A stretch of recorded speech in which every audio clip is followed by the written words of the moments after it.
لقد حذرناكم مرارا وتكرارا، إياكم والتدخل العسكري في النيجر، إياكم وإعادة الاستعمار الفرنسي إليها مرة أخرى. تحذيرات جزائرية خرجت لتصم آذان الفرنسيين الذين باتوا يرونها عقبة أمامهم، كما أنها تحول دون طموحاتهم في المنطقة. تمثل حائط الصد في إفريقيا، فمن حيث الجيش فتمتلك عتادا وأسلحة، ومن حيث الاقتصاد فمشاريعها مترامية الأطراف، ومن حيث الحلفاء فحليفها عدو الغرب الأكبر إنه الدب الروسي. فما دور الجزائر فيما يحدث في النيجر؟ تبون يطرد ماكرون من النيجر ويقول لم يعد لكم مكان بين الأفارقة. بعد أن لفظت غرب أفريقيا الاستعمار الفرنسي منها، بدأت فرنسا في الاتجاه بأنظارها نحو الداعم الرئيسي لهذه القوة التي جعلت النيجر تقف في وجه إيكواس والغرب. فمن هي يا ترى؟ ومن المستفيد الأكبر من خروج فرنسا من غرب إفريقيا لتتجه أنظار ماكرون نحو الجزائر، والتي وصفتها فرنسا بأنها حائط الصد أمام مشروعاتها وطموحاتها في منطقة غرب إفريقيا؟ حتى بات الكثيرون يتساءلون ما هو دور الجزائر في أحداث النيجر؟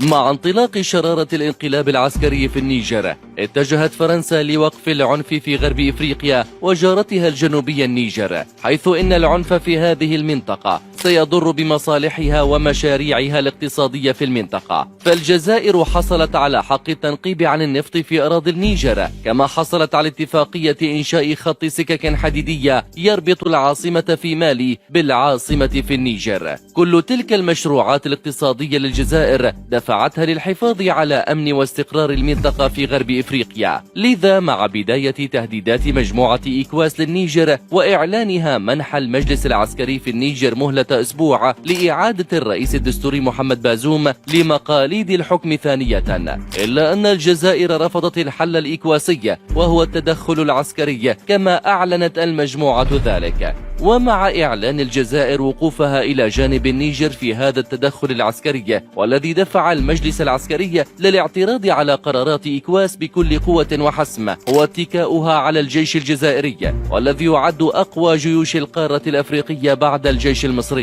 وبالإضافة إلى جيوش مالي وبوركينا فاسو، تتفوق النيجر في معادلة الحرب ضد إيكواس.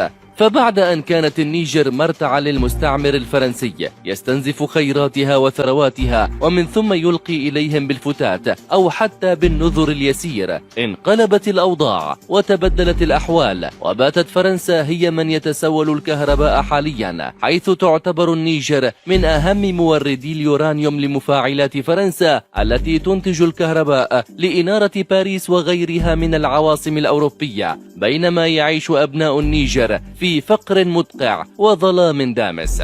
وبعد الصحوة الأفريقية والتي اشتعلت نيرانها من مالي وانتقلت إلى بوركينا فاسو ومن ثم إلى النيجر، الدولة التي كانت كالقشة التي قسمت ظهر ماكرون، حيث إن خسائر فرنسا من هذا الانقلاب في النيجر كبيرة للغاية. ففرنسا لن تستطيع استنزاف ثروات تلك البلاد من اليورانيوم والذهب مرة أخرى. ومع الوجود الجزائري قرب الحدود مع النيجر والتي تبلغ مساحته نحو 1000 كيلومتر، تربط الجزائر بالنيجر لتعلن الجزائر تحركها للوقوف إلى جانب النيجر في هذه الأزمة ورفض التدخل الغربي في نيامي، كما حذرت دول إيكواس من الانسياق وراء المحاولات الغربية للعودة إلى عصور الاستعمار مرة أخرى. ليعلق الرئيس الفرنسي إيمانويل ماكرون بأن الجزائر تبتهج فرحا لما يحدث في النيجر من انقلابات عسكرية واندثار للتواجد الفرنسي بها، لتنطلق الجزائر في تحضيراتها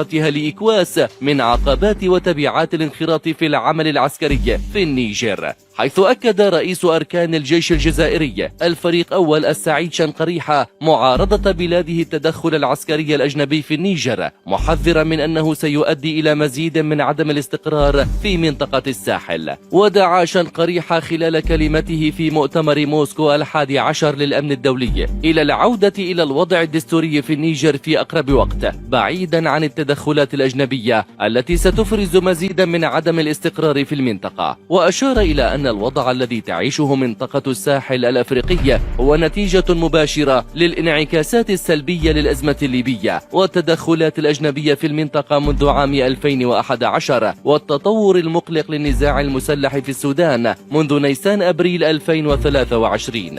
وفي وقت سابق أكد الرئيس الجزائري عبد المجيد تبون أن أزمة النيجر تمثل تهديدا مباشرا للجزائر، رافضا رفضا تاما وقطعيا التدخل العسكري في نيامي.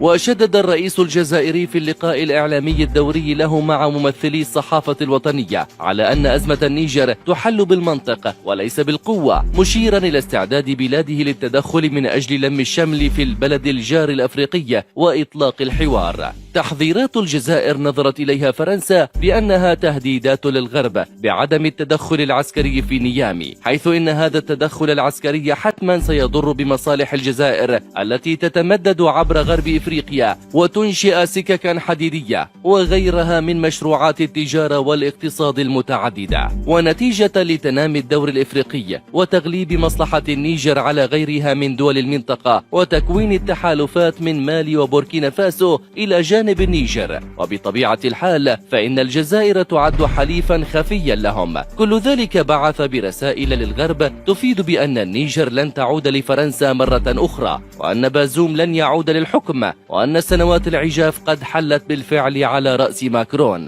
وعليه بدأ الغرب في اتخاذ بعض الخطوات نحو توطيد علاقاته في النيجر، حيث أعلنت الولايات المتحدة الأمريكية أن سفيرتها الجديدة لدى النيجر كاثلين فيتزجيبون ستتوجه إلى العاصمة نيامي في وقت قريب للغاية دون تحديد الموعد على وجه الدقة، في ظل الأحداث المعقدة التي تعيشها النيجر الآن بعد عزل رئيس البلاد محمد بازوم من منصبه وتولي مجلس عسكري قيادة البلاد. وقال نائب المتحدث باسم وزارة الخارجية فيدانت باتيل إن وصول فيتزجيبون للنيجر هو إشارة إلى استمرار تعامل واشنطن مع الموقف هناك وفقا لما نشرته وكالة رويترز.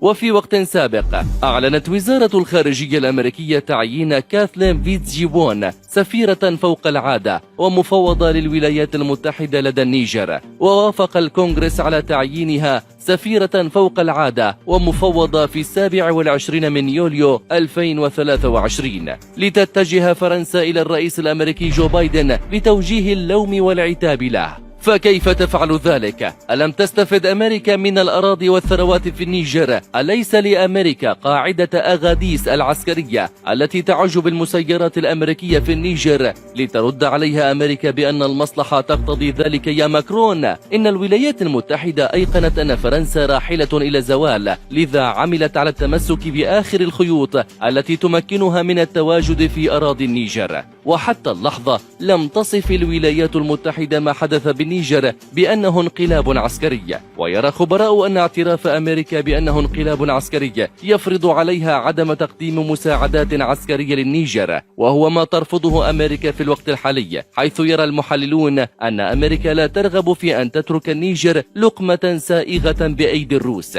ولعل السبب الأكبر الذي يثير خوف ماكرون من تواجد الجزائر في النيجر هو قوة الجزائر التي تتزايد يوما بعد يوم، حيث أن الجزائر تعتبر من ثالث الدول على مستوى العالم استيرادا للأسلحة، ما يضعها على قمة الدول ذات السيادة والقوة العسكرية الباطشة.